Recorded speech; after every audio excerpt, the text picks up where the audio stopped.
invested in certain fragmentary evidence attests to the widespread ancient tradition, now lost, where a skilled magician would induce different states of consciousness with extreme precision, shifting all attention to the present, focusing and silencing the mind, fixing it in a state of tranquility, setting it off by itself, undisturbed by the needs of the world. And here the mind is warmed by its own inner tranquility, safe, relaxed, open.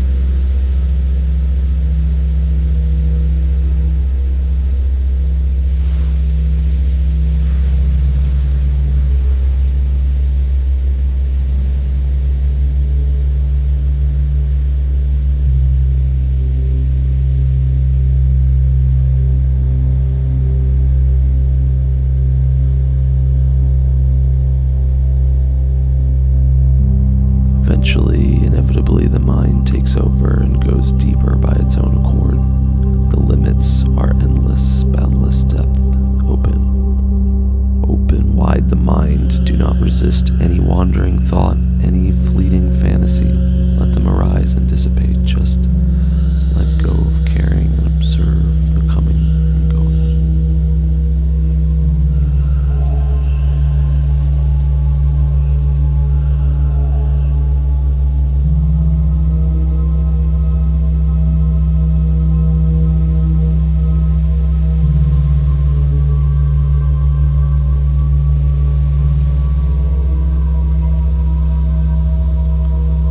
Persisting in this state for 10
And they did.